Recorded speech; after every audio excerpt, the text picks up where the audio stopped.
je vais être très brève, c'est vrai que c'est une première à Clisson, c'est un souhait du CCAS de Clisson de continuer un petit peu dans tout ce qui est social, et le social ça touche tout, c'est le senior, le plus jeune, le moins jeune, l'handicapé, le malade, etc. Et puis j'ai eu la connaissance, la chance, je veux dire, de rencontrer Madame Renaud, Fabienne, qui se présentera tout à l'heure, qui fait partie d'Europa Donna 44, une association qui est là pour la lutte contre le cancer. Et c'est vrai que malheureusement, beaucoup d'entre nous, ou autour de nous, sont touchés par cette maladie qui peut parfois faire peur. Et c'est vrai qu'aujourd'hui, le thème abordé, c'est justement l'annonce de cette maladie à ses proches. Nous accueillons aujourd'hui, et je tenais vraiment à la remercier, Angélique Bonneau, qui va pouvoir faire sous conférence débat ce thème-là. Voilà, j'irai pas plus loin, parce que je pense que la place, elle est plus à ses interlocuteurs, c'est la interlocutrice, j'allais dire plutôt, parce qu'il y a beaucoup de choses à dire et beaucoup de choses à rassurer quelque part sur ce thème. Voilà, je vous laisse. Merci Catherine.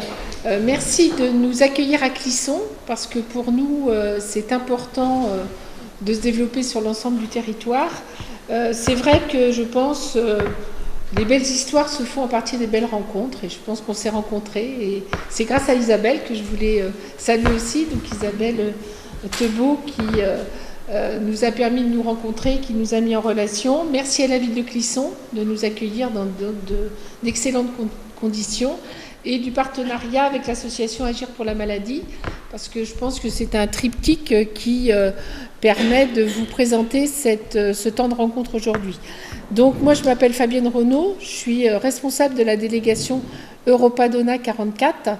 Donc Europa Donna, c'est une coalition européenne qui existe dans 47 pays, et maintenant même plus loin que des pays européens, et qui a pour mission, en premier lieu, de promouvoir le dépistage pour le cancer du sein. Plus on est dépisté tôt, mieux on est dépisté, plus on a de chances de prendre en charge la maladie au mieux, le plus tôt possible, et donc d'avoir des meilleurs pronostics de guérison et de vie, tout simplement. Donc, Europa Donna est mobilisée dans ce sens-là. La délégation de Loire-Atlantique existe depuis octobre 2014, donc on est encore tout récent. Et nous sommes constitués dans une petite équipe, donc avec Isabelle Thebault qui est présente ici, et Mario Campone, qui est un professeur oncologue de l'ICO-Goduchot, et qui prend en charge un certain nombre de patientes de la région lors de ses consultations. Les objectifs d'Europa Donna, vous pourrez les découvrir si ça vous intéresse sur les petites brochures que j'ai déposées là et qui sont là. Je ne vais pas vous les lister, ce serait rébarbatif, mais peut-être que vous vous retrouverez dans ces objectifs-là pour améliorer la connaissance des traitements, pour mieux prendre en compte la maladie, pour mieux prendre en compte son environnement et se donner toutes les chances à la fois médicales mais aussi psychologiques pour affronter quand elle se présente à nous. Soutenir le progrès de la recherche aussi. Chaque jour, de nouveaux protocoles émergent, de nouvelles façons de soigner émergent. Et nous avons la chance d'être dans une région où les spécialistes sont au top de toutes les recherches qui se font. Et nous bénéficions en France, même si parfois on est un pays de râleurs, un peu, avouons-le. En France, on a la chance d'avoir un bon système de santé, d'avoir une prise en charge financière de la maladie qui est quand même assez exceptionnelle quand on le compare à d'autres pays européens, et un accès au traitement qui est bon. Bien sûr, il faut être vigilant à ce qu'il n'y ait pas de régression. Et c'est aussi un des rôles que se donne Europa Donna. On a par exemple participé à une campagne de mobilisation sur le droit à l'oubli. Je ne sais pas si ça vous dit quelque chose, mais pour faire court, c'est comment on peut avoir ce droit à l'oubli quand on fait une demande de prêt et qu'on n'ait pas des surprimes au niveau de l'assurance. Voilà. Donc ce type de mouvement est soutenu par Europa Donna. Alors Europa Donna au niveau local, mais Europa Donna au niveau national, qui est adossé à un comité scientifique et qui permet d'être en lien avec la communauté médicale. Le cancer du sein en France, c'est 1 femme sur 9 sera concernée par le cancer du sein pendant sa vie. C'est dire qu'elles sont nombreuses, qu'elles sont 11 000 femmes qui en meurent chaque année, 50 000 nouveaux cas diagnostiqués par an, et c'est le cancer le plus fréquent chez les femmes. Donc c'est pour cela aussi qu'il faut se mobiliser pour que le dépistage soit le meilleur possible. En Loire-Atlantique, lorsque nous nous sommes lancés dans cette aventure, ce que nous avons souhaité faire, c'est bien sûr décliner les différents objectifs du niveau national, mais nous, localement, de cerner ce qui seront nos priorités. Pour nous, les priorités ont été de dire l'offre d'accompagnement existe sur l'agglomération nantaise, existe sur l'agglomération nazérienne, mais les autres territoires ruraux ou suburbains sont un peu moins desservis par l'offre d'accompagnement. Pourtant, les femmes, elles existent là aussi, elles sont aussi concernées par le cancer du sein. Donc, notre petite équipe, au départ, qui s'est étoffée au fur et à mesure des mois, a décidé de prioriser son action sur le Sud-Loire. Donc, nous avons fait des activités sur le Pèlerin, Saint-Jean-de-Boiseau, Saint-Philbert de Grandlieu.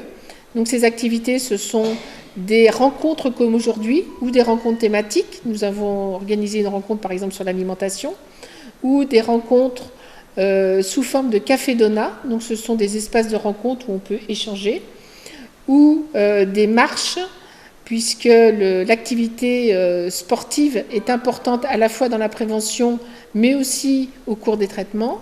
Donc, ces balades qui se font au rythme auquel on peut les faire, puisqu'il y a des gens qui sont en cours de traitement, fatigués, ce n'est pas des courses de fond, on prend le temps. On discute beaucoup, on rigole aussi, ça fait du bien au moral. Et donc, nous organisons des cafés-donas, certains sur Nantes, certains hors de Nantes, certains ont lieu à Saint-Herblain, à Saint-Jean-de-Boiseau, au Pèlerin, et des rencontres thématiques comme celle d'aujourd'hui, donc qui peuvent avoir la présence d'une intervenante. Vous verrez dans les petites plaquettes les rendez-vous qui sont prévus pour cette année. Nous avons un partenariat fort avec Harley-Davidson, qui sont les motards que vous connaissez. Alors, je les appelle les motards au grand cœur, parce qu'ils nous permettent à la fois, ils nous délivrent chaque année un don, grâce à une collecte qu'ils réalisent en vendant des pins faits à notre bénéfice. Et cette année, c'est un chèque de 3 100 € qui nous a été attribué pour pouvoir proposer des animations. Et cette année, on va avoir en plus de la voile adaptée qui va être proposée à l'occasion d'une activité sur le bassin de Saint-Nazaire et, on l'espère, une croisière Pornic-Noirmoutier. Donc vous le verrez, je ne rentre pas dans le détail. Ces activités ont pour le but de sortir de l'isolement ou de proposer une suite à ce que peut proposer la Ligue dans la prise en compte de la maladie, mais c'est aussi apporter des éléments de réflexion tels qu'Angélique va nous l'apporter aujourd'hui. Alors je remercie Angélique de nous suivre tout le temps et de nous être fidèle. C'est elle qui était présente lors du lancement de notre délégation. Ouais. C'est vrai, et donc c'est un petit peu notre marraine de cœur. Je la remercie. Elle fait ça bénévolement. Je voulais le citer aussi parce que je pense que bénéficier d'un haut niveau de compétences et qu'il le fasse de cette façon, c'est très précieux. Elle va expliquer, ce qu'elle fait, je pense. Ce n'est pas à moi de parler pour elle, et de son expérience. Vous dire que ce premier rendez-vous que nous avons à Clisson aujourd'hui, j'ai premier rendez-vous, parce qu'on a prévu avec Catherine qu'il y en ait d'autres. On souhaite instaurer et inscrire ces actions dans un partenariat fort entre la ville de Clisson et Europa-Donna, et de vous faire des propositions concrètement sur le terrain. Et certainement un rendez-vous autour d'Octobre Rose, vous savez, Octobre Rose, le mois de lutte contre le cancer du sein, avec certainement des conférences et peut-être d'autres activités qu'on est en train de vous concocter et en tout cas d'y réfléchir. Donc, merci à vous d'être présents. Pour nous, ça nous donne beaucoup de courage de voir que les personnes assistent à ces temps-là, c'est qu'ils sont nécessaires dans dans les territoires et de pouvoir se déplacer. Et en plus, je disais, c'est toujours un plaisir de venir à Clisson, parce que c'est quand même un des joyaux du département. Je le dis vraiment sincèrement. Et donc, je vous souhaite une bonne conférence et vous dis à bientôt. Je laisse la place à Angélique. Donc, je vais commencer par me présenter. Donc, effectivement, Angélique Bonneau, je suis professeure de psychologie à la faculté de médecine de Nantes.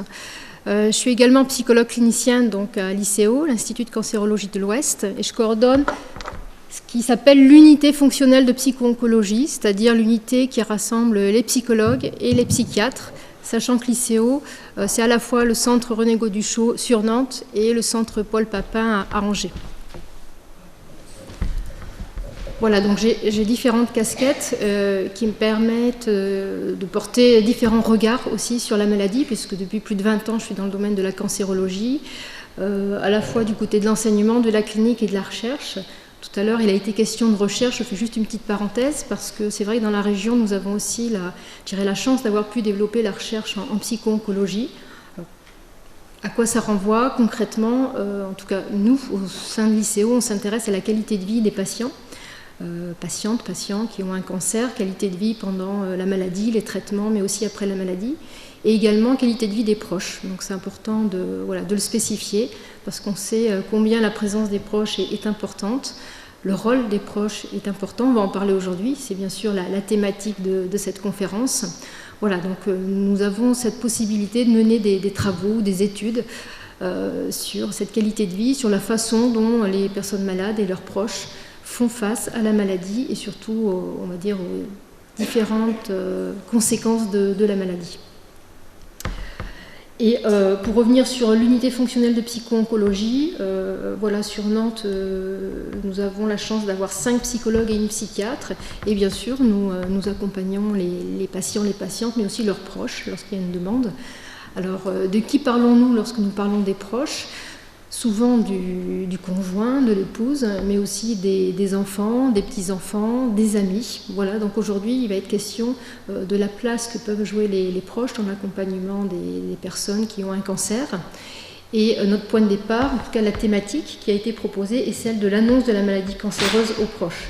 La question de l'annonce de la maladie aux proches, en fait, je ne pouvais pas faire l'impasse de la question de l'annonce à la personne malade, puisque bien sûr, elle est directement concernée et il était important aussi de revenir historiquement sur ce qui a motivé toute la réflexion sur la question de l'annonce. Donc mes propos ne vont pas du tout être sexistes ou féministes, pas du tout, mais il faut quand même savoir que c'est d'abord et avant tout dans le cas du cancer du sein, donc les femmes qui ont eu un cancer du sein, elles ont été les premières à s'exprimer sur la question de l'annonce. Donc là, assez rapidement, vous voyez, j'évoque à la fois Rose Kushner, qui a été une des premières à publier un ouvrage sur le cancer du sein, donc avec l'intitulé « Pourquoi moi ?» et tout ce que les femmes doivent savoir à propos du cancer du sein. Et puis Susan Sontag, qui elle-même a beaucoup œuvré pour que les femmes puissent s'exprimer sur leur maladie. Bon, en France, bien évidemment, la culture s'est développée. Bon, à nouveau, j'évoque Marilyn Yalom, une chercheure, une responsable de l'Institut de recherche sur les femmes et le genre, qui elle-même a beaucoup œuvré sur le cancer du sein, a beaucoup écrit sur le cancer du sein, et un ouvrage qui a été publié en France, qui s'appelle Le sein, une histoire, qui est préfacé par Elisabeth Badinter, et qui est un ouvrage très, très intéressant. Voilà, donc je rappelle en introduction le fait que ce sont d'abord les femmes qui se sont exprimées sur la question de leur maladie, qui se sont engagées pour que justement on puisse prendre conscience de toute l'importance de l'entrée dans la maladie. Et l'entrée dans la maladie, elle se fait bien évidemment par la question de l'annonce. Donc l'annonce à la personne directement concernée. Et le message qui est important à retenir également, c'est que cette personne, donc que ce soit une femme ou un homme, va devenir l'annonceur. Sauf si bien évidemment un proche est présent le jour de l'annonce. Donc la question de l'annonce, la place des proches, on va y revenir dans un instant, mais bien évidemment que la personne qui reçoit elle-même le diagnostic va devenir à son tour annonceur auprès du conjoint, auprès des enfants, des petits-enfants, des membres de la famille et des amis. Donc c'est grâce à l'engagement des malades, et là je fais un rappel, un renvoi sur les états généraux de la Ligue contre le cancer en 1998, où à ce moment-là, les malades ont pris la parole à nouveau pour dire mais attention, l'entrée dans la maladie est importante et la question de l'annonce est primordiale. Tout ce qui se joue à ce moment-là va être déterminant pour la suite de la prise en charge. Et c'est ce qui a donné lieu, dans un second temps, à tout ce mouvement, toute cette réflexion qui a permis justement la mise en place des dispositifs d'annonce que l'on va retrouver dans les institutions, les centres de lutte contre le cancer, qui renvoient des dispositifs qui sont très précis, avec un temps d'annonce au cours duquel le médecin oncologue va faire son annonce en présence ou pas d'un proche, on va y revenir dans quelques instants, et suite à cette annonce, différents dispositifs sont mis en place. On pourrait y revenir peut-être si vous avez des questions par rapport à ça, sur les soins de support et sur les différentes prises en charge, qu'elles soient sociales, psychologiques, qu'elles renvoient aux aspects diététiques. Voilà. Donc tout ce dispositif a été mis en place, une fois de plus, grâce à ces femmes et à ces hommes, bien évidemment, qui ont pris la parole et qui ont fait entendre l'importance de ce temps de l'annonce.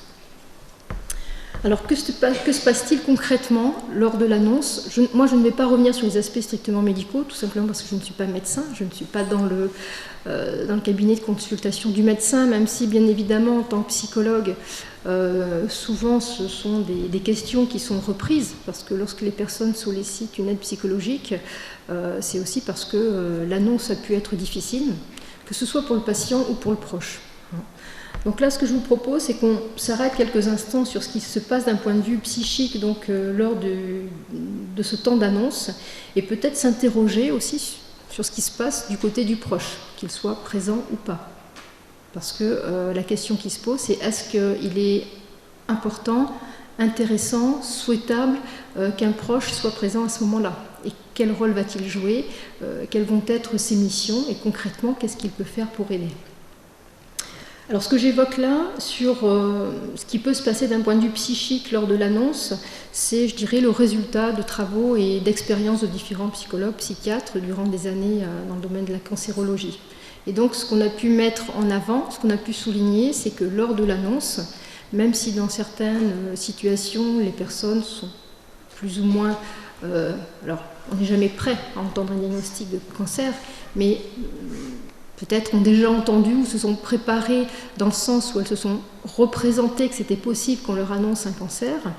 Malgré cela, il est évident que lorsque le diagnostic tombe, là c'est vraiment l'entrée dans la maladie, donc psychiquement, il y a ce que nous on appelle une effraction psychique et la mise en place de mécanismes de défense. Alors, différentes angoisses apparaissent à ce moment-là. Donc, elles sont énumérées sur cette diapositive. Donc on va retrouver assez classiquement une angoisse de mort, même si aujourd'hui, heureusement et tant mieux, le corps médical et les nouvelles thérapeutiques permettent de soigner de plus en plus de cancers. Quoi qu'il en soit, d'un point de vue psychique, il y a cette angoisse qui est présente. Alors tout de suite, on peut s'interroger sur est-ce que cette angoisse de mort, elle est également ressentie de la part des proches lorsqu'ils sont présents et lorsqu'ils assistent, lorsqu'ils reçoivent ce diagnostic, même s'ils ne sont pas directement concernés, l'impact psychique peut aussi être intense.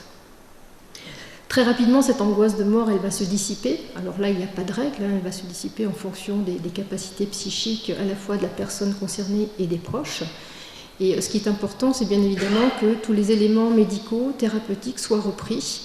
Alors dans un premier temps avec le médecin, comme je vous le disais tout à l'heure, également par une infirmière de consultation ou par d'autres professionnels de la santé qui ont aussi pour mission de compléter les informations et justement de faire en sorte qu'il y ait un désamorçage du côté de cette angoisse de mort. La deuxième angoisse qui s'installe assez rapidement et que l'on peut identifier lors de l'annonce du diagnostic, c'est l'angoisse de transformation corporelle. Alors, l'angoisse, celle-ci, elle est propre à la personne concernée.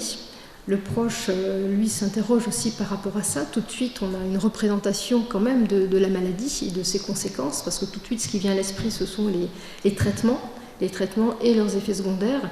Donc, il y a un impact aussi sur ce qu'on appelle le schéma corporel, l'image du corps. Et donc, assez rapidement, on peut imaginer qu'avoir un cancer, c'est aussi avoir des modifications corporelles qui vont apparaître suite au traitement. Parce que dans certaines situations, le diagnostic peut être porté sans que la personne soit symptomatique, c'est-à-dire sans qu'elle ressente des douleurs ou des gènes. Et dans d'autres cas, parfois, il arrive que ce soit les symptômes eux-mêmes qui soient à l'origine du diagnostic. La troisième angoisse, c'est celle vis-à-vis des proches et de l'entourage. Et c'est vrai que la personne qui reçoit le diagnostic, tout de suite, va s'interroger par rapport à ça. Quelles conséquences ça va avoir? Comment est-ce que je vais faire pour informer mes proches, pour informer mon conjoint, mon épouse, mes enfants, mes petits-enfants? On reviendra tout à l'heure sur l'annonce à faire aux enfants et qui doit la faire, comment et quel est vraiment le meilleur moment pour parler du cancer à des enfants. Donc la personne va s'interroger sur l'ensemble de ces questions et ça va venir ajouter, ça va être une source de stress, d'anxiété supplémentaire au faire face à la maladie et au traitement. Donc, quatrième angoisse qui a pu être identifiée renvoie à la douleur physique. Le fait d'avoir un cancer, ça occasionne aussi cette crainte de devenir douloureux si on ne l'est pas. Et puis, cinquième type d'angoisse, ça renvoie au traitement anticancéreux. On les a déjà évoqués via les douleurs et via l'angoisse de transformation corporelle. Mais il est vrai que si la personne n'est pas symptomatique, le fait d'entrer dans une phase de traitement va la rendre symptomatique. Donc c'est tout le côté paradoxal, ambivalent de la maladie. Voilà, là j'ai énuméré assez simplement les différents types d'angoisse auxquels sont confrontées les personnes qui reçoivent leur diagnostic. Donc déjà on peut s'interroger sur le proche, comment est-ce que le proche vit le diagnostic, est-ce que lui-même est touché par ces angoisses-là et qu'est-ce qu'il en fait? Puisque le proche, par définition, il est présent pour soutenir, pour aider. Donc comment est-ce qu'il peut faire avec ses propres angoisses? On peut imaginer qu'être proche d'une personne qui reçoit un diagnostic de cancer, c'est difficile dans la mesure où, une fois de plus, on est là pour aider l'autre, pour le soutenir. Donc on va faire en sorte vraiment de masquer l'ensemble de ses propres angoisses pendant un certain temps. Le proche bénéficie peut-être d'aides par ailleurs qui vont lui permettre justement de pouvoir en parler, ou peut-être pas, c'est toute la difficulté. Et c'est souvent dans ces circonstances-là que psychologues ou psychiatres, nous sommes sollicités pour intervenir auprès des proches qui, pendant un certain temps, voire très longtemps, ont été dans la rétention de leurs propres inquiétudes, de leurs propres angoisses, et qui au bout d'un certain temps n'en peuvent plus ou ne savent plus quoi faire de toutes ces interrogations et de ces angoisses-là. Alors précisément la question des proches, qui sont-ils ces proches et comment est-ce qu'ils vont faire pour être présents, pour rester présents, parce qu'il y a la question d'être présent, mais il y a aussi la question de la durée, comment est-ce qu'on peut accompagner parfois pendant plusieurs années une personne qui est malade sans tomber dans l'usure. On abordera la question de l'usure des proches. Alors, de qui parle-t-on quand on parle des proches ? En France, on parle de proches, d'aidants naturels. La terminologie anglo-saxonne est celle de caregiving. Donc, si on fait un petit peu de recherche, de recherche concernant les études qui se sont intéressées aux proches, vous voyez qu'on va avoir dans un premier temps l'aide apportée par l'entourage, ce qui renvoie à ce terme de caregiving et qui renvoie à une aide plutôt matérielle ou informative. Alors, être proche, c'est être présent, donc c'est apporter de l'aide matérielle, faire en sorte que la personne malade elle-même ne soit pas en difficulté et que ce soit le plus confortable pour elle. Mais c'est aussi être dans l'aide informative, donc dans le soutien informatif, apporter des informations sur la maladie. On va y revenir dans un instant. Et puis, il y a tout ce qui renvoie aux répercussions du rôle d'aidant, l'expérience en relation avec ce rôle-là. Et là, bien évidemment, on va s'appuyer à la fois sur ce qui est objectif, mais aussi sur ce qui est subjectif, c'est-à-dire comment est-ce que le proche, l'aidant, vit cette expérience-là. Elle peut être vécue positivement, comme elle peut être vécue négativement. Toute la difficulté, c'est que dire que l'on vit cette expérience négativement, ce n'est pas admis, c'est compliqué, c'est culpabilisant. Donc une fois de plus, on en revient à comment aider les proches et comment les accompagner aussi, parce que parfois ils peuvent avoir besoin d'accompagnement, et les accompagner ou les aider pour qu'ils perçoivent aussi les aspects positifs, c'est-à-dire de valorisation qui sont liés à leur statut de proche et aux missions. Alors qu'est-ce qu'on demande aux proches ? Que demandent les personnes malades à leurs proches ? Là, je vous renvoie à une notion de soutien social. Alors, c'est le terme générique, soutien social. Comme je vous dis tout à l'heure, voilà, en tant qu'universitaire, c'est aussi important de s'appuyer sur des notions, sur des concepts qui existent et qui nous permettent de mieux comprendre ce qu'on attend en fait du proche. Et donc, c'est le terme soutien social, mais qui est beaucoup plus large que soutien social. Donc, ce terme qui a été défini par Wills dans les années 85, ça remonte un petit peu, nous permet de décliner en fait ce soutien social en 4 catégories. Et dans un premier temps, ce qu'on évoquait tout à l'heure, c'est le soutien matériel. Donc je suis présent en tant que proche pour aider matériellement, pour donner un coup de main quand il y a besoin, pour accompagner la personne à ses traitements, à ses rendez-vous, à ses consultations. Dans un deuxième temps, il y a ce qu'on appelle le soutien informatif. Donc l'information que moi, en tant que proche, je peux donner à la personne malade, à la personne en traitement. Et en même temps, attention à ces informations qui peuvent être données. Parce que ce qui est important, c'est qu'il y ait ce qu'on appelle une adéquation entre la source du soutien et le type de soutien. C'est-à-dire qu'une personne malade va aller chercher de l'information de manière préférentielle auprès des soignants, auprès des médecins, puisque ce sont eux qui ont l'information. Après, en tant que proche, bien évidemment, on peut aussi donner de l'information. Mais nous avons pu faire le constat qu'une information qui vient, par exemple, d'une amie qui connaît une personne qui a eu la même maladie, cela peut être très anxiogène. Donc c'est en ce sens-là qu'on dit qu'il est important qu'il y ait une adéquation entre ce que l'on dit et surtout la source, donc la personne qui donne l'information. Là où les proches ont un rôle majeur à jouer, c'est dans le soutien d'estime et le soutien émotionnel. Alors, le soutien d'estime, c'est être présent pour dire à la personne malade que nous sommes là pour les aider, pour les accompagner, que la personne malade a elle-même des ressources qu'elle peut mobiliser si besoin en se faisant aider et que ces ressources-là sont importantes pour faire face à la maladie. Donc une fois de plus, cette mission elle est capitale, mais faut-il que le proche ait conscience du rôle qu'il joue. Mais je pense que là justement nous avons un rôle à jouer en aidant les proches à prendre conscience de cela. Et puis le soutien émotionnel, c'est, j'ai envie de dire, assez simplement dire à la personne qui est malade qu'on a des sentiments pour elle, qu'il est important qu'elle puisse aussi mobiliser ses ressources, que voilà, toute la famille se mobilise pour l'accompagner, pour l'aider. Donc en fait, on est constamment dans l'interaction. Alors le soutien social, bon là ça devient un tout petit peu plus théorique, mais je vais passer rapidement, c'est juste pour dire que le soutien social il a été étudié et il a un impact majeur sur le faire face à la maladie. C'est-à-dire que s'il n'y a pas de soutien social, s'il n'y a pas de présence de proches, faire face à la maladie, combattre la maladie sera beaucoup plus compliqué pour la personne malade. Alors intuitivement vous allez me dire, c'est logique, je suis bien d'accord avec vous, c'est logique. Et on le voit bien auprès de personnes qui ont à faire face seules à la maladie. En même temps, ce qui est important, c'est de voir que les personnes malades attendent d'une part la disponibilité de leurs proches, ce qui n'est pas toujours évident, parce que le proche peut avoir une activité professionnelle ou être lui-même en difficulté physique ou malade. Et ce qui est important, c'est le niveau de satisfaction.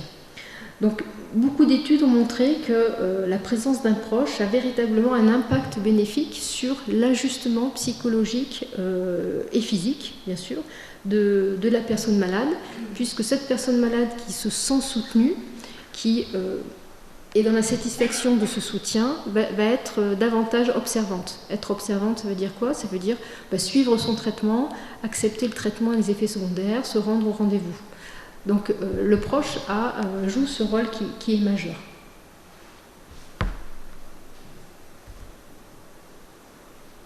D'autres effets qui ont pu être étudiés et repérés, alors ce qu'on appelle nous dans notre jargon universitaire une méta-analyse, simplement une méta-analyse en fait c'est qu'on reprend différentes études qui ont été faites et puis on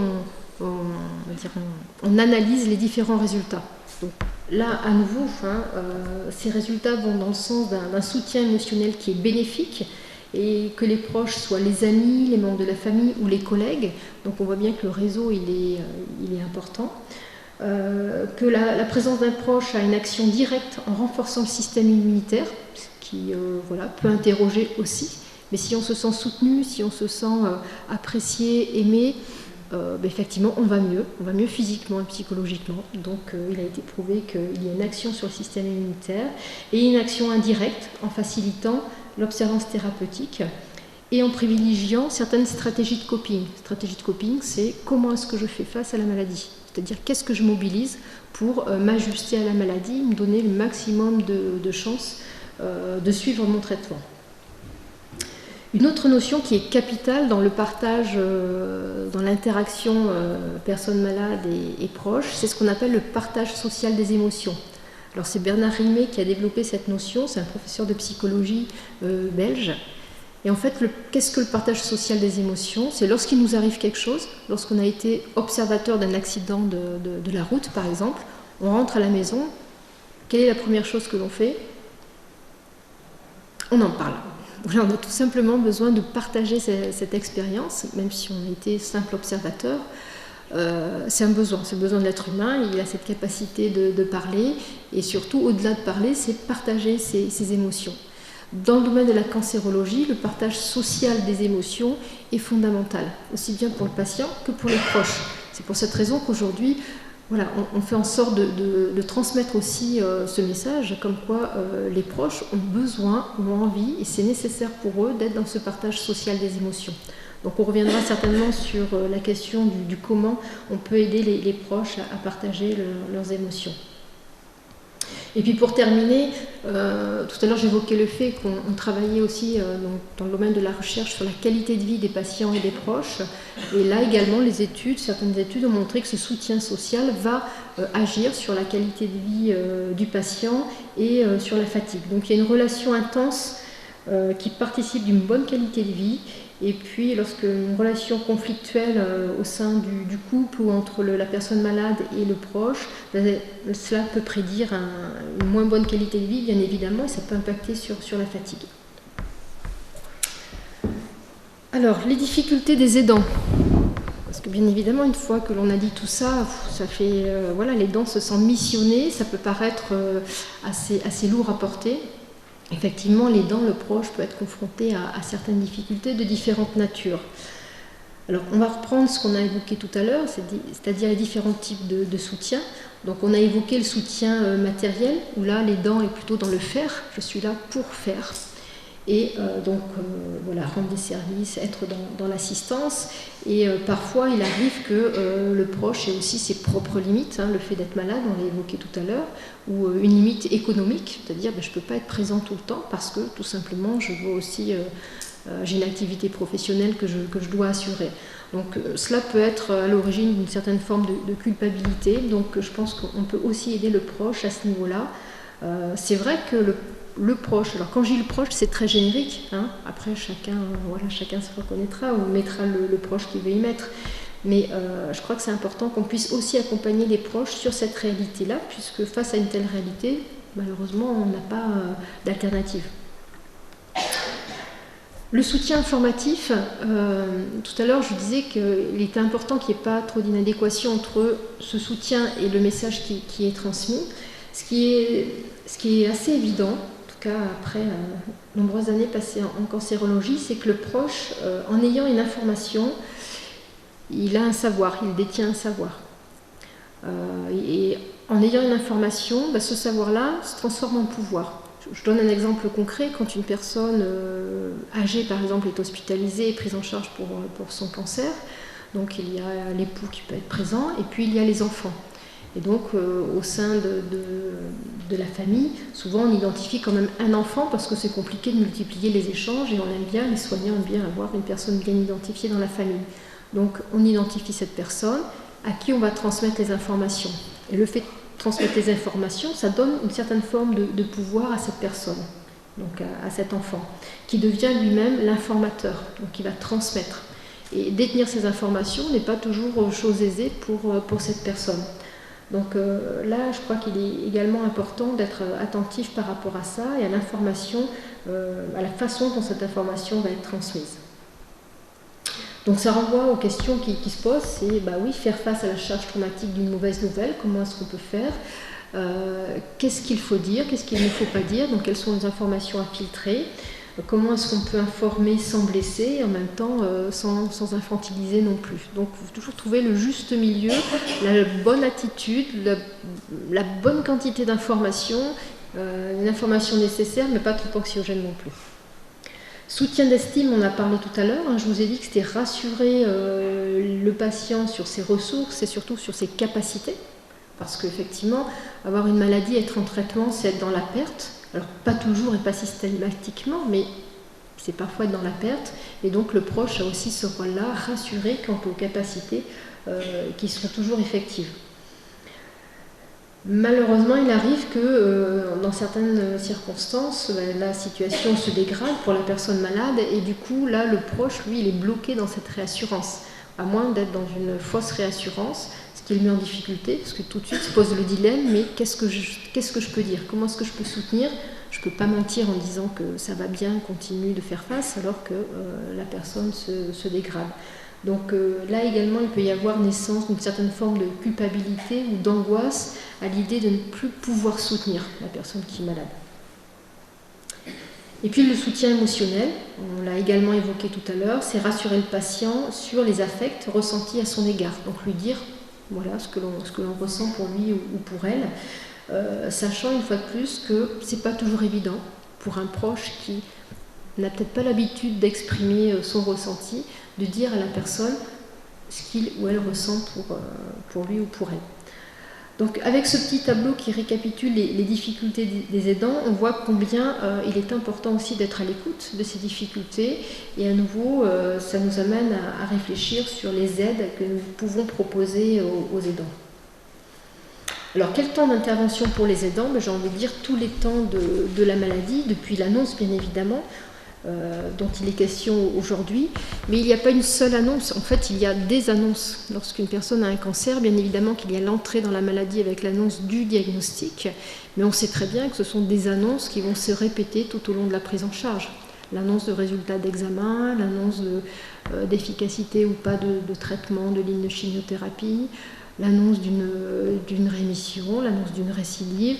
Donc tous ces temps d'annonce sont difficiles à vivre, bien évidemment, aussi pour les proches, et pour différentes raisons. D'une part, parce qu'il peut y avoir cette identification fantasmatique. Alors ça veut dire quoi?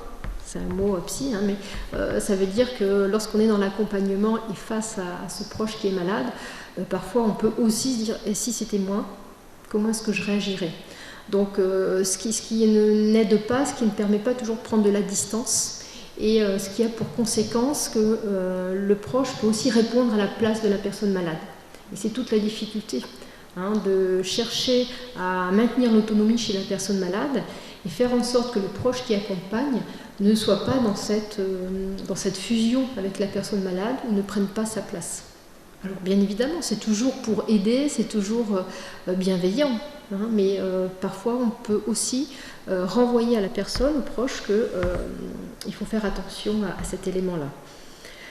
Ce que nous avons pu remarquer aussi en tant que cliniciens sur le terrain, c'est la question de l'ambivalence. On peut, en tant que proche, vouloir être très présent, accompagner, parfois même être dans le surinvestissement, c'est un petit peu ce qu'on disait à l'instant.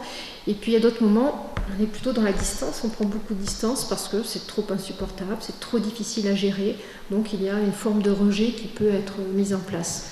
Donc cette ambivalence-là, d'une part, elle n'est pas toujours aisée à percevoir, parce que quand on est dedans, on ne voit pas forcément les choses, et elle peut avoir des effets plutôt péjoratifs, plutôt négatifs, puisqu'une fois de plus, ça enlève, je dirais, de l'autonomie à la personne malade.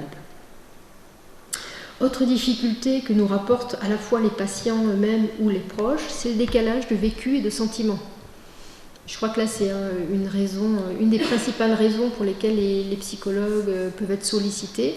Dire que la personne malade me dire mais moi mes proches ont été là jusqu'à maintenant et maintenant ils sont toujours là mais d'une autre manière, c'est différent.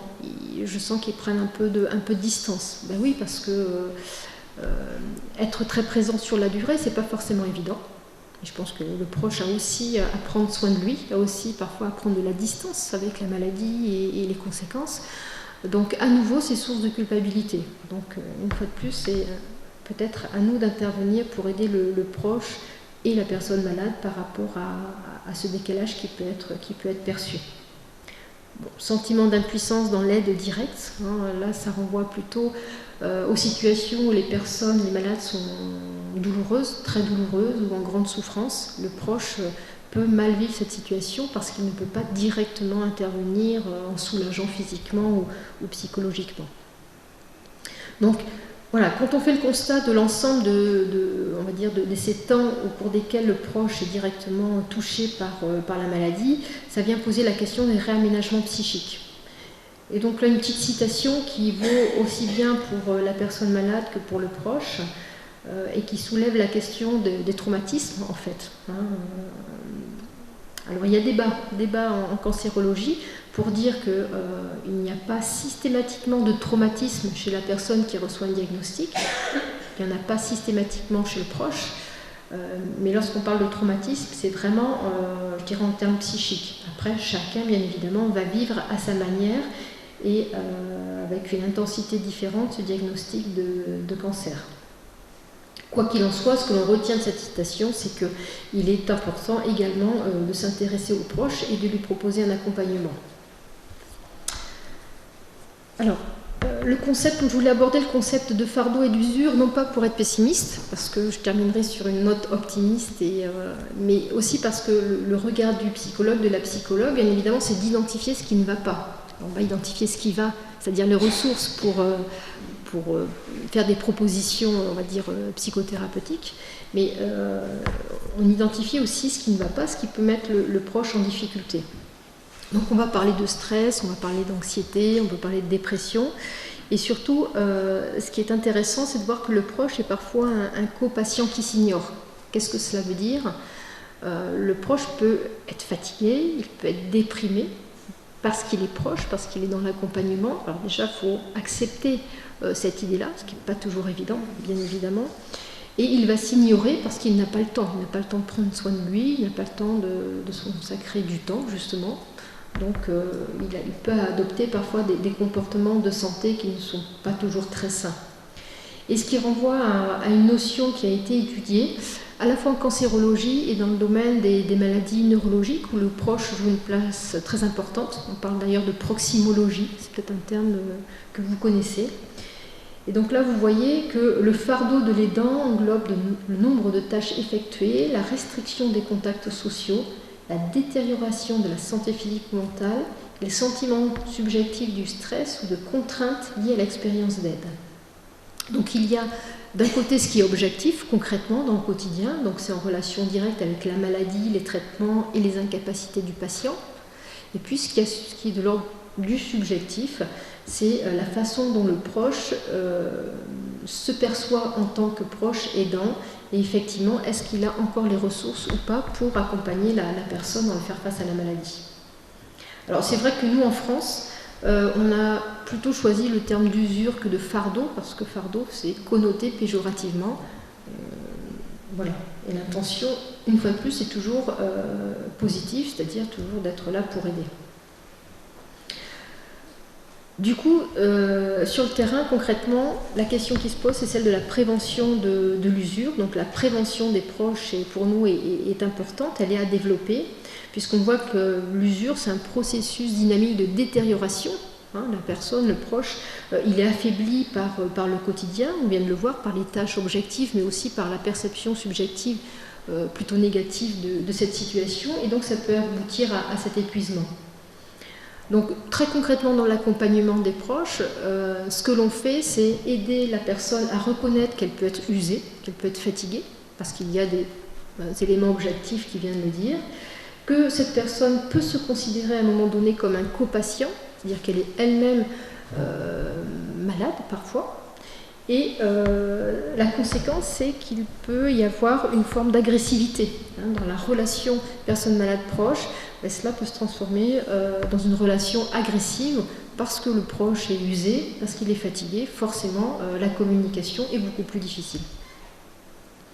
Alors, comme je vous le disais il y a quelques instants, est-ce que l'usure est systématique ? Non, et heureusement. Heureusement, et j'ai envie de dire, nous sommes aussi là pour peut-être identifier ces questions d'usure. Et il y a de nombreux proches qui vont vous dire, mais non, moi, si je le fais, je le fais aussi alors, en percevant ce qui est difficile, mais aussi en percevant ce qui est positif. Alors, vous voyez, j'ai repris quelques paroles de proches qui disent pour moi rien n'a changé, j'essaye de prendre ma part des choses, voilà, sans aucune contrainte. Une autre personne qui dit non, moi ça ne me fatigue pas, psychologiquement je me dis que tant qu'elle va bien, tant mieux, tout va bien. Puis une autre qui nous dit qu'il n'y a pas d'usure. Donc c'est vrai que pour certains proches, être dans l'accompagnement, c'est gratifiant, c'est valorisant, et on voit bien que c'est aussi le résultat d'une adaptation au stress qui est lié au faire face à la maladie. Alors quelles sont les aides concrètes que l'on peut proposer aux proches? J'ai envie de dire que la première personne à pouvoir intervenir, c'est le médecin traitant. Et aujourd'hui, les médecins traitants sont très avertis quant justement au rôle que joue le proche et au regard qu'on va porter sur lui. Donc le médecin traitant joue ce rôle-là. L'oncologue référent, même si l'oncologue est là pour la personne malade, une fois de plus, l'oncologue porte un regard sur le proche. Et d'ailleurs, ça me permet d'enchaîner avec la question de est-ce que le proche doit être là le jour de l'annonce du diagnostic. Alors, je pense qu'on pourra en discuter tout à l'heure. Délibérément, je n'ai pas voulu trop développer cette question-là. En fait, ça dépend de nombreux facteurs, mais bon, vous pourrez me dire ce que vous en percevez, vous, de votre place, et est-ce que vous pensez qu'il est important que le proche soit là à ce moment-là, et pour quelles raisons il devrait ou il pourrait être là. Et puis bien sûr, après, dans un troisième temps, il y a les spécialistes, donc les psychologues ou les psychiatres, qui peuvent être sollicités pour aider les proches. Donc voilà du côté des professionnels de la santé. J'ai envie de dire, bien évidemment, les bénévoles ont un rôle à jouer, les associations ont un rôle à jouer auprès des proches, et la conférence d'aujourd'hui en est également un témoignage. Ça passe d'abord par l'information, puis peut-être après par la formation, en tout cas par le partage d'expérience et partage de ce qui est mis en place. Donc participer à l'information et participer à l'éducation du patient en devenant co-thérapeute. Là, à nouveau, ça pose une nouvelle question. Tout à l'heure, on a évoqué la question, le fait que le proche peut être co-patient. Est-ce que le proche peut être un co-aidant, un co-thérapeute? Alors là, ça pose une question culturelle, parce que c'est vrai que ça renvoie à ce qu'on appelle la psychologie communautaire. La psychologie communautaire, c'est un courant qui est né au Canada, donc c'est plutôt anglo-saxon et canadien. Et vous savez peut-être qu'au Canada, les proches sont très investis, les bénévoles sont très investis dans l'accompagnement des personnes malades, et le proche va jouer ce rôle-là avec toutes les limites qui renvoient au professionnalisme. Donc là, je fais un petit passage rapidement sur la psychologie communautaire, mais juste pour souligner le fait que c'est aussi culturel, qu'en France, on n'a pas développé encore aujourd'hui cette façon de faire, cette dynamique-là, même si, bien évidemment, les bénévoles occupent une place importante, et les proches tendent même parfois à souhaiter se former pour vraiment devenir des co-thérapeutes. Donc oui, vivre le cancer, c'est cela, à la fois pour le patient et pour les proches. Et ça, je crois qu'il ne faut pas le nier. Si on passe à côté, si on fait l'économie de ce constat-là, la prise en charge, elle ne sera pas, on va dire, la plus optimale. Donc, on fait ce constat-là dès le départ, et ensuite, on accompagne, effectivement, dans les montées, les descentes, et on essaie d'être présent pour apporter des réponses au moment où il faut les apporter. Alors, on a parlé de l'usure, on a parlé de la valorisation. Être un proche de personnes malades, c'est aussi parfois se sentir valorisé dans ce qu'il y a à faire. Et puis l'adaptation dans le temps du patient et des proches est complètement possible, elle est réalisable. Elle fait partie d'un processus psychique naturel, aidé ou pas par un psychologue, j'ai envie de dire. Et c'est vrai que le cancer, c'est vraiment une situation qui est très spécifique, puisqu'on l'a vu en introduction tout à l'heure, il y a quand même cette angoisse de mort qui est présente, même si elle se dissipe au fur et à mesure, et tant mieux. Mais j'ai presque envie de dire que c'est un passage obligé dans la maladie. Et un passage obligé dans la mesure où, une fois que la personne a aussi expérimenté cette angoisse de mort, elle passe à autre chose. Elle passe à autre chose, c'est-à-dire qu'elle va mobiliser toute son énergie psychique sur le faire face à la maladie en étant observant, en suivant ses traitements, par exemple. Et si je m'arrête sur cette question, c'est quel rôle le proche va jouer lorsque la personne malade, elle, est enfermée dans cette angoisse de mort. Comment le proche qui lui-même a cette crainte-là, a cette peur, comment est-ce qu'il peut être aidant en accompagnant la personne? Donc c'est aussi se faire confiance, c'est aussi se dire que voilà, le cancer c'est ça, donc forcément il y a des moments où les angoisses sont présentes et d'autres où on peut intervenir au niveau de ces angoisses et de ces valeurs. Donc là j'ai repris la notion de valeur parce que ça renvoie voilà, aux raisons de vivre qui organisent psychiquement les émotions, les perceptions, les croyances des individus et qui vont participer de la maladie. Alors, quels sont les changements que la maladie induit? Est-ce que ces changements sont durables? Donc, je reste sur cette notion de valeur que l'on peut identifier chez les patients. Et là, on est plutôt, vous l'aurez compris, sur un courant plutôt positif, c'est-à-dire que vivre un cancer, ou après avoir vécu un cancer, la personne se reconstruit, elle mobilise de nouvelles ressources psychiques, et elle peut aussi percevoir positivement ce qu'il en est de la maladie, le fait d'avoir traversé la maladie. Et donc ça induit des changements. Alors ça induit des changements au niveau de l'image du corps, parfois, en fonction bien sûr du type de cancer. Ça induit des changements dans le rapport au temps. Personne qui a traversé un cancer, c'est un constat que l'on fait, que nombreux chercheurs ont fait, c'est-à-dire que le rapport au temps se modifie, donc on est davantage dans des projets à court et moyen terme. Alors comment est-ce que les proches, eux, se positionnent? Et c'est là où parfois il y a un décalage entre la personne qui était malade et le proche. Le proche est resté dans une notion de temps qui était celle avant la maladie, donc c'est-à-dire on se projette la plupart du temps le plus loin possible, parce qu'on se sent immortel, même si plus on avance en âge, plus on prend conscience de cela, mais quoi qu'il en soit, c'est quand même quelque chose de présent. Donc il peut y avoir un décalage entre ce rapport au temps chez le patient et chez le proche. Les philosophies de vie, une fois de plus, mais là on fait le constat que chez le proche, il peut y avoir des modifications de philosophie de vie, c'est-à-dire on relativise, on va vraiment à l'essentiel, on a des priorités aujourd'hui. Et souvent, ce sont des témoignages de couples qui ont traversé la maladie et qui nous font entendre qu'il y a eu des changements dans les valeurs, qu'elles soient matérielles ou immatérielles. Le soutien social, on en a beaucoup parlé, et la relation au mourir, donc le sentiment de mortalité qui se modifie et qui fait que ça a une incidence sur le rapport au temps, sur le rapport aux priorités. Alors, quelle annonce peut être faite aux enfants ? Je pense qu'il y a différents critères qui sont à considérer. Donc là, vous voyez l'ensemble des critères qui vont être pris en compte. Alors d'une part, c'est l'âge de l'enfant.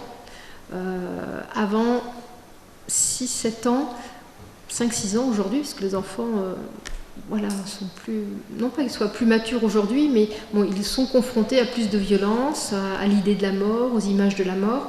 Donc il y a à prendre en compte l'âge, et avant 6-7 ans, l'enfant n'a pas cette notion de la mort, ou cette notion d'irréversibilité de la mort. Donc parler de la mort à un jeune enfant, c'est compliqué. Donc on prend en compte l'âge, mais pas seulement.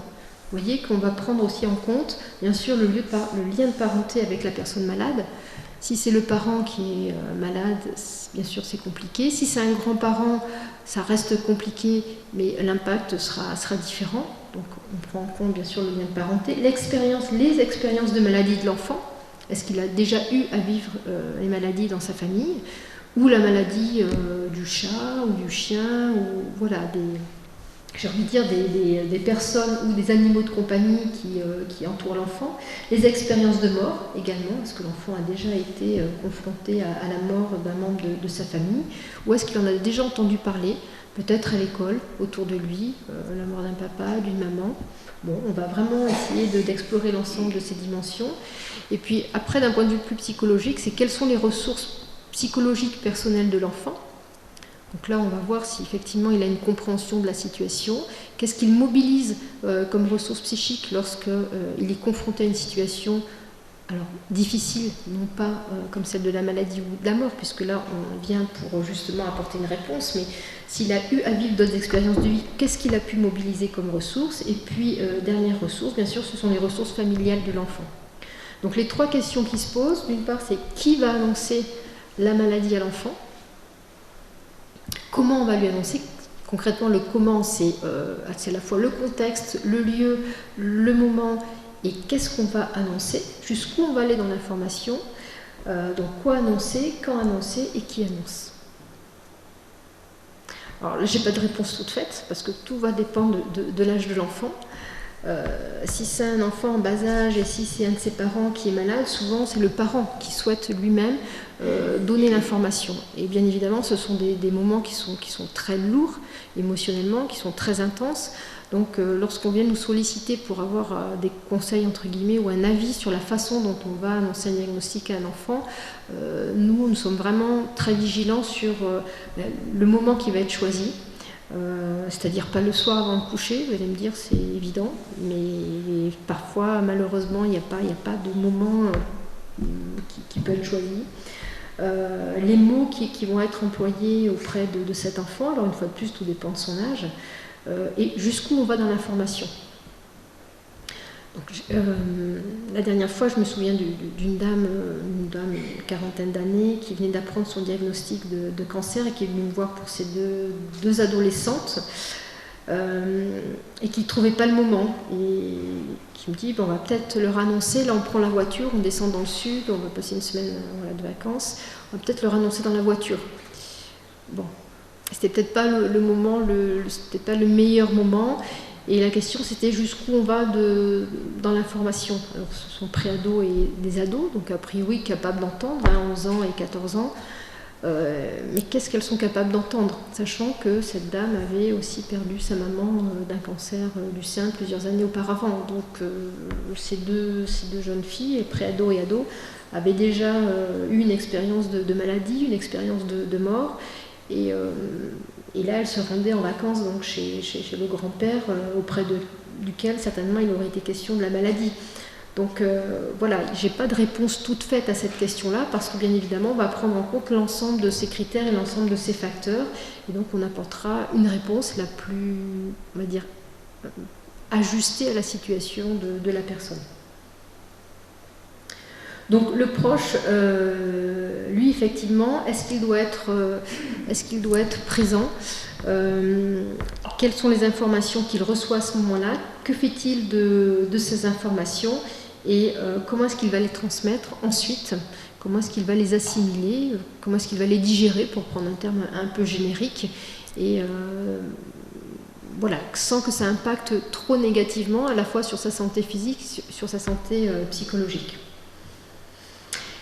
Et je termine sur la question donc, des médecins, puisqu'on parle d'annonce, donc on est parti du patient, bien évidemment, la place des proches, et puis l'annonce du côté des médecins, des petites gravures ou des images, parce que c'est vrai que lorsqu'on cherche à illustrer la question de l'annonce, il faut attendre ces 20 dernières années, parce que l'annonce, effectivement, c'est un temps médical important, mais au-delà du temps médical, c'est un temps relationnel et communicationnel. Et donc du côté des médecins, vous voyez, il y a un ouvrage de référence qui est sorti il y a une quinzaine d'années maintenant, qui est le suivant, c'est Comment annoncer des mauvaises nouvelles, qui a été rédigé par Robert Buchman, c'est un universitaire de Toronto.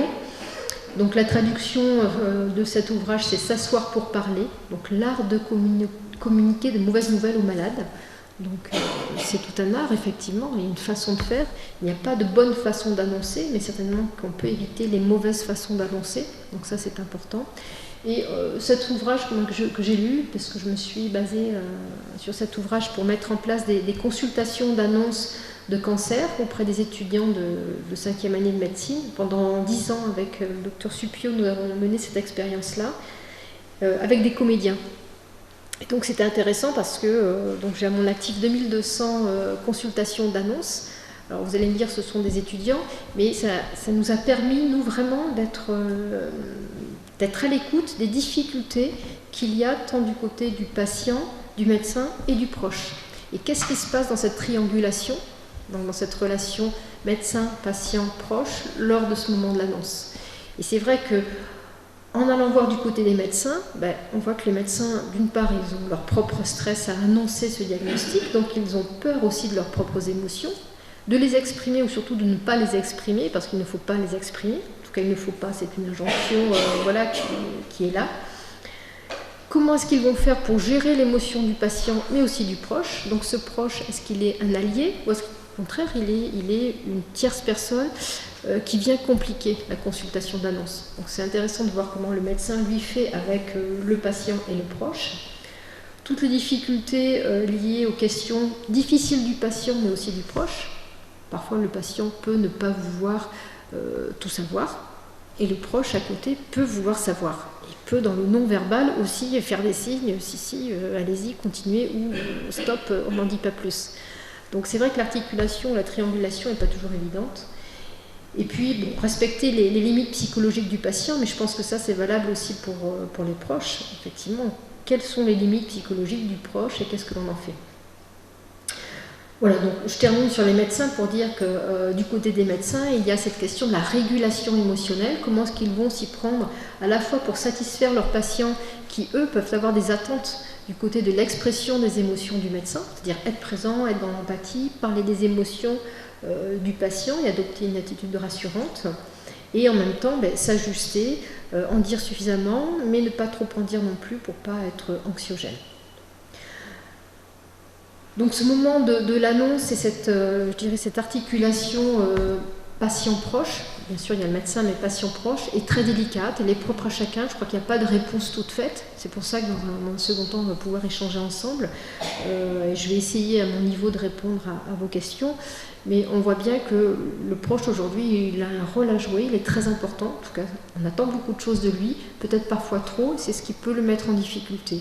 D'où, une fois de plus, j'insiste et je terminerai avec ça par rapport à ce topo, vraiment être vigilant par rapport aux difficultés que peuvent rencontrer les proches. Quand ils n'ont pas besoin d'aide, tant mieux, c'est qu'eux-mêmes ils sont bien accompagnés par ailleurs, ils ont des ressources à la fois physiques et psychiques.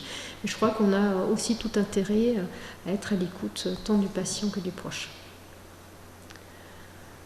Donc voilà pour on va dire les principaux messages que je pouvais transmettre aujourd'hui. Maintenant, on peut entrer vraiment dans le vif du sujet, c'est-à-dire sur ce moment de l'annonce, où là, vous avez certainement des questions très précises, à partir desquelles on va pouvoir échanger.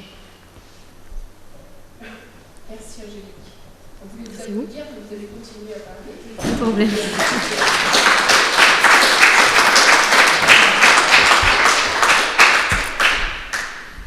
N'hésitez pas à poser des questions, peut-être en relation avec la maladie cancéreuse ou pas que, parce que, comme vous l'avez dit, je pense que l'annonce des mauvaises nouvelles, c'est toujours quelque chose de difficile, parce qu'on se sent un peu le mauvais messager, et qu'on se retrouve dans...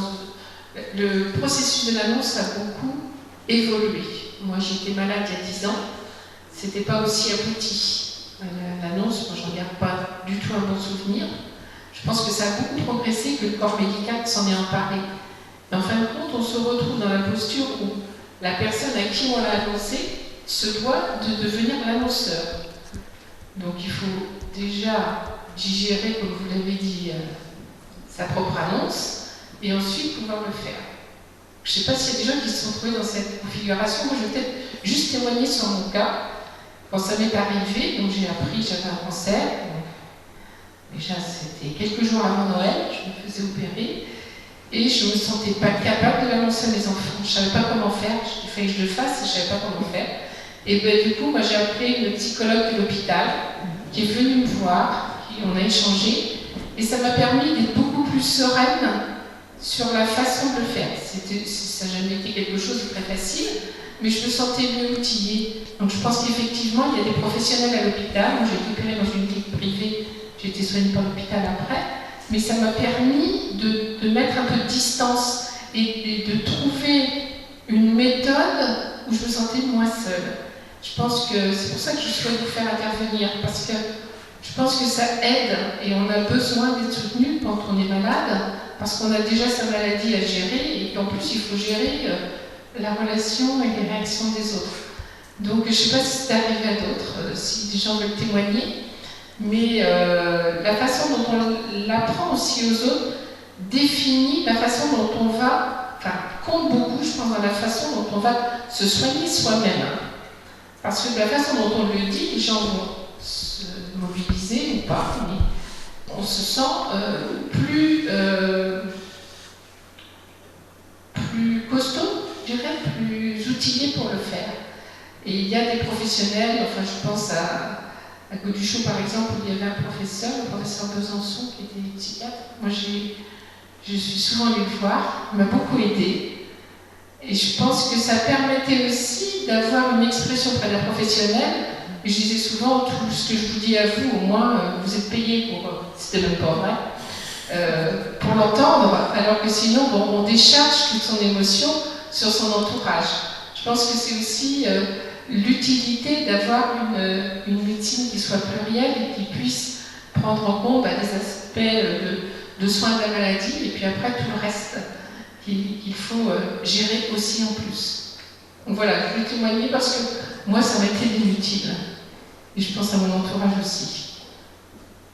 Est-ce que vous souhaitez peut-être poser des questions? Parce que c'est vrai qu'en fonction, peut-être Angélique, où elle va pouvoir nous apporter des choses, c'est qu'on ne s'adresse pas à ses enfants comme à son conjoint, pas de la même façon son cercle d'amis, encore de façon différente aux collègues, on ne va pas aller dans la même finesse d'annonce, et on se pose des questions à chaque fois qu'on doit le faire. Il y a même des gens à qui on n'a pas envie d'annoncer. Je pense que ça nous regarde aussi.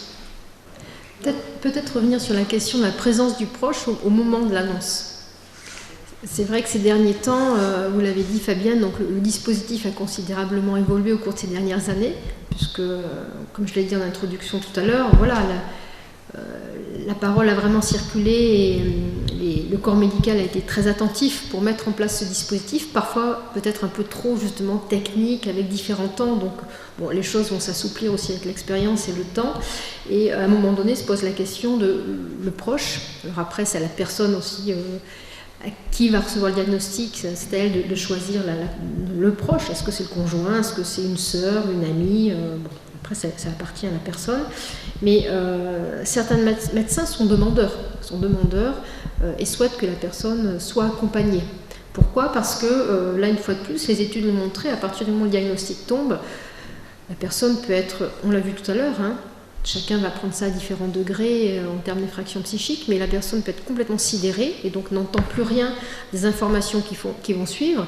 Et il se peut que ce soit un cancer, effectivement, il n'y a pas de petit ou de grand cancer, il y a cancer, point barre. Donc, mais pour les médecins, parfois, il y a annoncé un petit cancer, ça veut dire que pour eux, dans leur esprit, c'est plutôt positif, qu'il y a une thérapeutique possible derrière qui va se mettre en place rapidement, avec un pourcentage de guérison très important, mais la personne qui reçoit son diagnostic, ça reste un cancer. Et donc si à ce moment-là elle se ferme, elle ne va pas entendre les informations qui vont suivre derrière, qui concernent le traitement et qui pourraient être positives. Donc c'est vrai que l'oncologue, le médecin peut ou souhaite s'appuyer sur la présence du proche en se disant le proche va entendre et pourra transmettre. Est-ce que le proche entend ce qu'il y a à suivre après le diagnostic? C'est pas sûr. C'est vrai qu'on n'a pas fait suffisamment d'études ou interrogé suffisamment les proches pour savoir ce qui se passe à ce moment-là. Donc on est parti du principe que le proche était là, qu'il était capable de tout entendre, de tout encaisser, et puis de jouer ce rôle, au final, c'est peut-être un peu réducteur, mais de jouer le rôle du second médecin ou du co-soignant qui va continuer à transmettre les informations. Bon, comme je vous le disais, il y a discussion autour de la présence de ce proche. Ou alors si le proche n'est pas là pour jouer cette transmission, pour jouer ce rôle de transmission de l'information, il est là en termes de soutien déjà physique, présence physique, émotionnelle, de réassurance. Mais c'est vrai que on va faire jouer, en souhaitant la présence d'un proche, on va lui faire jouer un rôle qui dépasse parfois ses capacités. Donc après c'est à chacun aussi de voir quel va être le proche qui est en mesure d'être présent à ce moment-là et de recevoir aussi ces informations.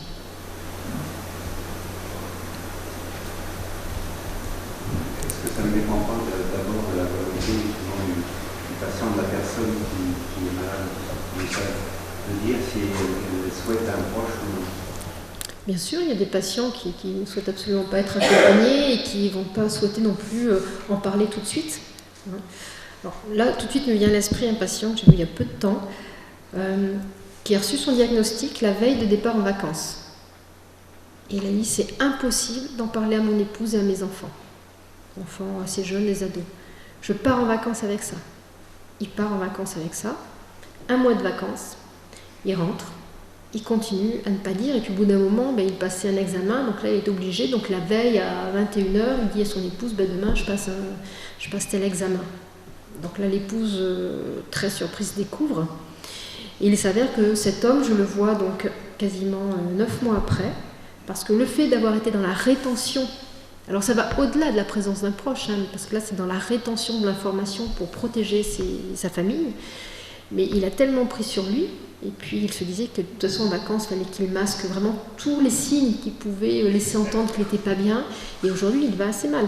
Il va assez mal parce que psychiquement il a trop retenu. Donc il n'y a pas de règle une fois de plus, mais c'est vrai qu'il faut trouver le juste milieu entre retenir, garder pour soi et puis partager. Donc le partage social des émotions qui a été évoqué tout à l'heure, il a sa raison d'être. On a besoin de partager. Après on partagera complètement ou partiellement. Mais le partage est nécessaire. Mais le malade peut préserver sa famille aussi. Le malade peut vouloir préserver sa famille et c'est son droit complètement, il est complètement autonome, c'est son choix.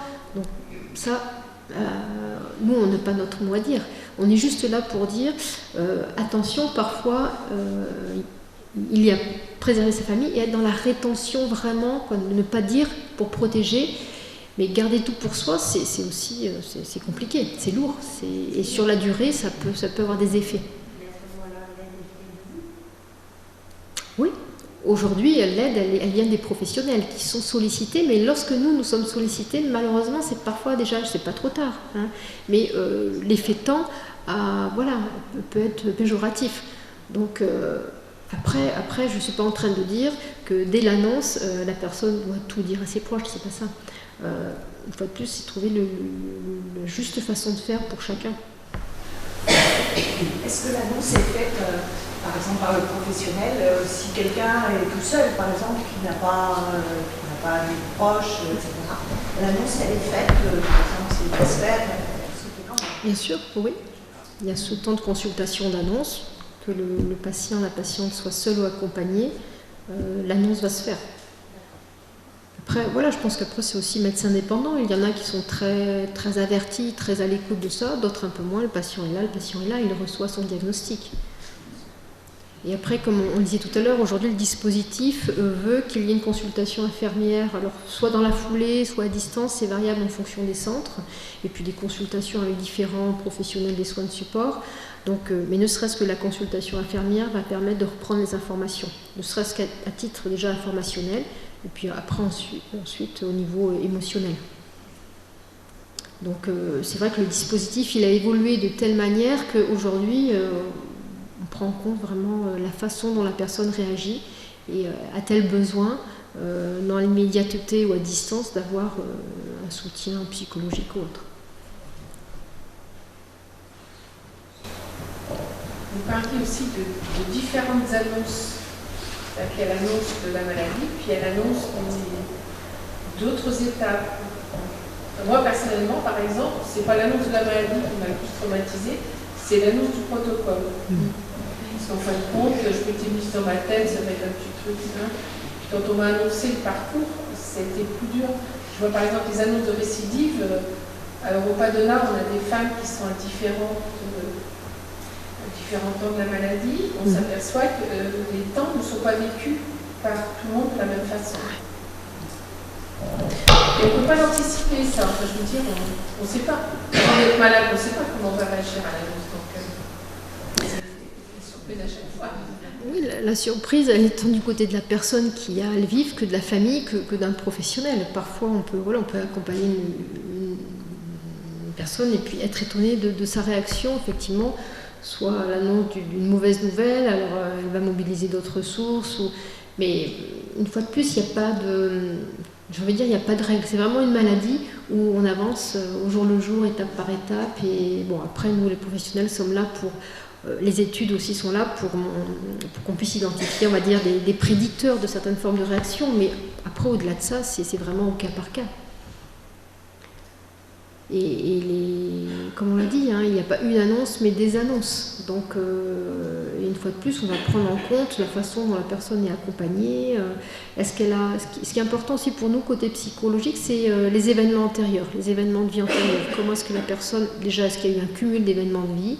comment est-ce que la personne y a fait face, et est-ce qu'aujourd'hui, pour faire face au cancer, est-ce qu'elle a suffisamment de ressources psychiques pour pouvoir y faire face. Si on voit que les batteries sont à plat, excusez-moi l'image, mais c'est un petit peu ça, il n'y a pas de ressources, bon, ça va être compliqué. Donc là, on est là aussi pour œuvrer dans ce sens-là, pour faire en sorte que la personne puisse peut-être identifier d'autres ressources ou mettre en place un accompagnement, puisqu'on sent que là, c'est nécessaire. C'est pour ça que parler que du temps de l'annonce, c'est compliqué en cancérologie, parce qu'il n'y a pas que ce temps-là. Ce temps-là, c'est l'entrée dans la maladie, mais on sait très bien qu'il y a, voilà, il y a tout ce qui va suivre, et ce sont à chaque fois des moments très importants où le proche a aussi son rôle à jouer, ses missions à remplir, et comment est-ce qu'il le vit, hein, comment est-ce qu'il se missionne lui-même, c'est ça qui est important au final. C'est vraiment le vécu subjectif de ce rôle et de ce statut d'aidant. Aidant naturel ou proche, vous voyez, la terminologie, elle est variée.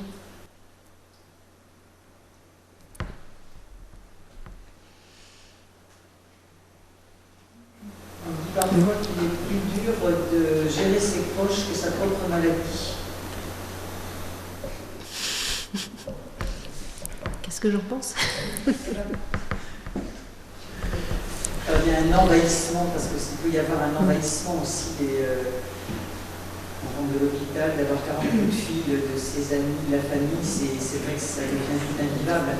On n'a pas forcément, je pense, une personne malade n'a pas envie d'être une personne malade. Et des fois, on l'entretient dans ce statut uniquement de personne malade. Donc, trouver son espace, c'est compliqué. C'est compliqué. Quand on est malade, on est encore une personne. Bien sûr. Vous êtes d'abord et avant tout une personne. Mais si je dis mais, c'est parce que effectivement, il y a quelques années, on parlait des effets délétères des proches. Alors c'est dur hein, de dire ça, mais parfois il y a des effets délétères. Oui, comme vous le dites à l'instant, Isabelle, à enfermer la personne dans ce statut de malade, ça peut être infernal. La personne, elle apprivoise sa maladie, elle apprivoise les temps de traitement, les temps de la maladie, elle fait avec, elle apprend à vivre avec. On voit bien que les proches, eux, peuvent être en difficulté. À vouloir être trop aidants, ils en sont délétères. Ils étouffent, ils empêchent la personne de maintenir son autonomie, alors qu'une personne malade, c'est d'abord une personne qui veut maintenir son autonomie. Voilà. Et là, j'en ai deux à l'esprit, parce que j'ai une dame qui dit « mais ma famille, mes sœurs sont tout le temps là, alors qu'elle est la sœur aînée, et que c'est elle qui a toujours tout géré dans sa famille. Et là, elle ne supporte pas de perdre cette autonomie, parce qu'on l'enferme dans ce statut de malade. C'est insupportable. Et je pense à une deuxième patiente que j'ai vue avant-hier qui me disait « mais moi, je ne peux plus venir parce que je ne peux pas être voilà, dans une chambre avec une autre personne qui est malade, qui parle que de sa maladie. Je tiens tout ça à distance, et au sein même de ma famille, en ce moment, voilà, je suis la personne malade. » Donc, elle est vraiment en réaction à ça. Donc oui, parfois, la famille est plus difficile à gérer que les temps de traitement, les conséquences des traitements et de la maladie. Mais une fois de plus, si ça n'est pas dit, si ça n'est pas partagé, ça peut avoir certaines conséquences. Il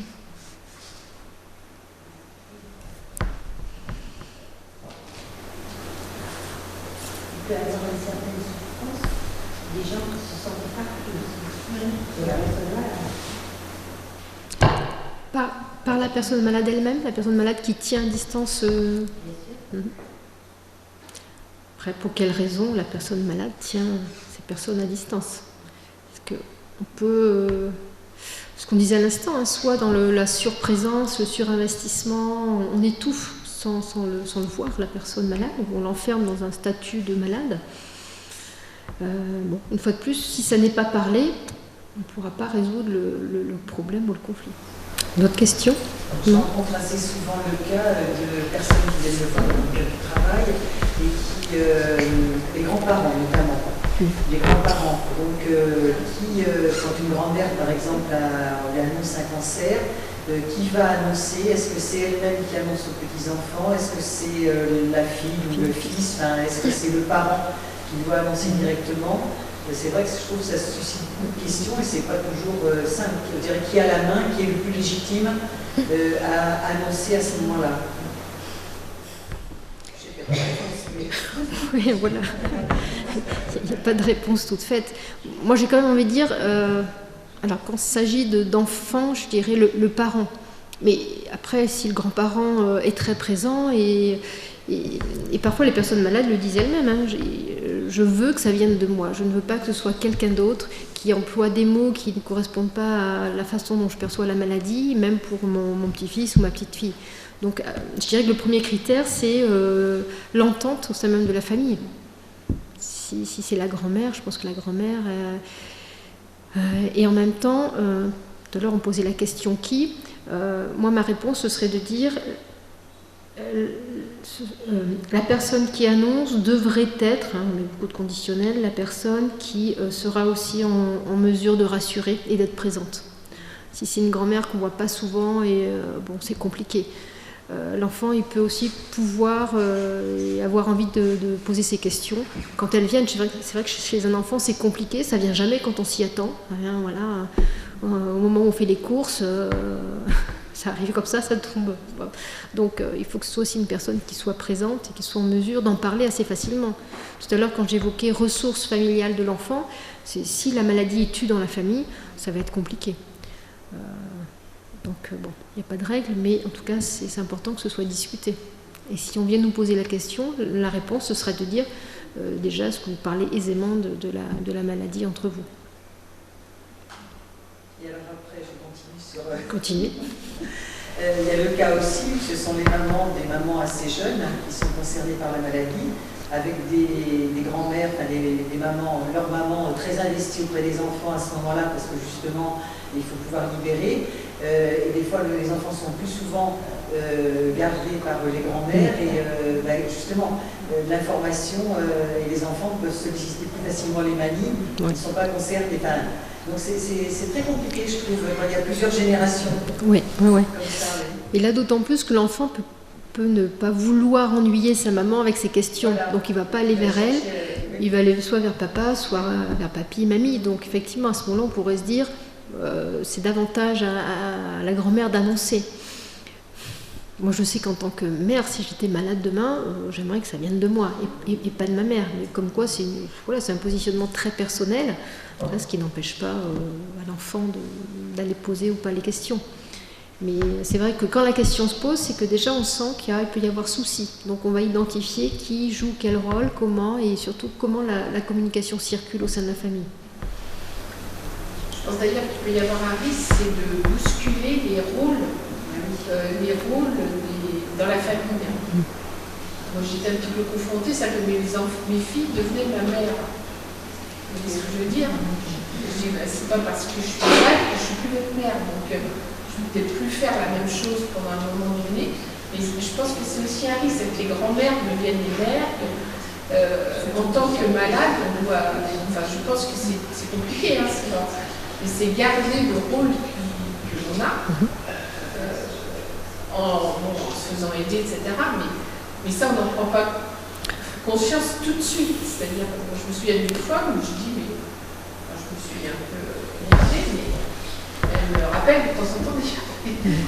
Je pense que c'est quelque chose auquel il faut être vigilant, parce que sinon, comme disait monsieur, on ne devient plus qu'un malade, quoi. On n'a plus de rôle social, y compris dans sa famille. C'est l'inversion des rôles. Donc, et comme vous le disiez, c'est lorsqu'on est confronté à un problème qu'on en prend conscience. Dans la vie de tous les jours, on n'a pas le temps de s'arrêter sur ça et de se dire c'est mamie qui garde le fils de 6-7 ans et qui va jouer peut-être un autre rôle, ou si c'est effectivement quand c'est la mère qui est malade et les enfants qui sont un peu grands, qui vont vouloir protéger aussi leur mère et qui vont endosser différents rôles. Bon, mais ça on le fait toujours avec une intention qui est bienveillante, qui est positive, donc c'est pour ça qu'on ne va pas s'arrêter sur ces questions-là en se disant on ne va pas non plus tout anticiper. Mais parfois c'est déjà un peu tard, donc parce que pour justement rééquilibrer, que chacun retrouve sa place au sein de sa famille, c'est un peu compliqué. Bon, je tiens pas non plus le discours qui est de dire anticipons tous les problèmes et à l'avance essayons de voir, parce que en fait ça va peut-être se présenter comme ça peut ne pas se présenter, donc le jour où ça se présente, là on tente d'apporter une réponse.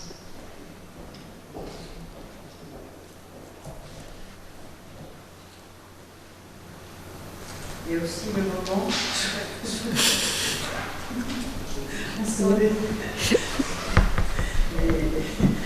témoignages qui me sont des fois faits après la maladie.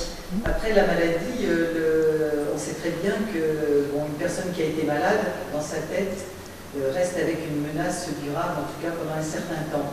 Alors que son proche, que les proches en général, se disent tout est terminé, maintenant tout rentre dans l'ordre des choses. Et là, le proche, il y a un grand décalage souvent entre le proche et la personne qui a été concernée. Je ne vais pas dire que c'est systématique, mais c'est très fréquent. En tout cas, c'est un motif d'aide psychologique très fréquent, parce que ce décalage, il se vit au quotidien. Je l'évoquais à demi-mot tout à l'heure dans le changement de valeur, le rapport au temps, le rapport au projet, la personne qui a été malade, elle reste, se dit, faut profiter maintenant, donc faisons des projets à court terme.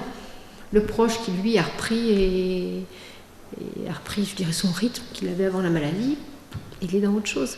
Et il n'a pas envie de penser à la récidive. Il n'a surtout pas envie, donc il le tient à distance, alors que la personne qui a été malade, même si elle n'en a pas envie, forcément, c'est là. Donc de temps en temps, ça revient comme un leitmotiv, une butée contre laquelle, voilà. Et en parler, c'est aussi compliqué, parce que plus le temps passe, plus les proches prennent de la distance avec la maladie. La personne qui a été malade reste quand même avec cette pensée-là. Donc l'écart peut grandir au fil du temps. Et alors après, soit ça amène vraiment à des conflits au sein du couple ou de la famille, soit on propose une intervention pour aborder ce problème-là. Pour rebondir sur ce que disait madame, effectivement, c'est que souvent, par rapport à des témoignages aussi que j'ai eu de patientes, elles se sont battues lors de l'annonce, pendant la maladie, tout le temps. Et là, une fois que tout est terminé, les proches parfois reprennent un peu le cours de leur vie, entre guillemets, c'est là où elles s'écoulent et c'est là où justement j'ai besoin d'avoir plus de soutien. Donc c'est là où vous pouvez justement avoir, pour dire ce que vous voulez, pour son escalabilité. Mais alors l'après-maladie, c'est défini comme l'après-traitement, donc retour au travail, soit mi-temps thérapeutique ou autre. Et effectivement, c'est réintégrer la vie professionnelle, la vie sociale, une vie familiale qui a été déstabilisée, mais qui a retrouvé les repères peut-être d'avant, plus ou moins, et la personne qui a été malade qui se retrouve au milieu de tout ça. Donc ça, c'est vrai que c'est compliqué, donc c'est un motif d'intervention qui est important.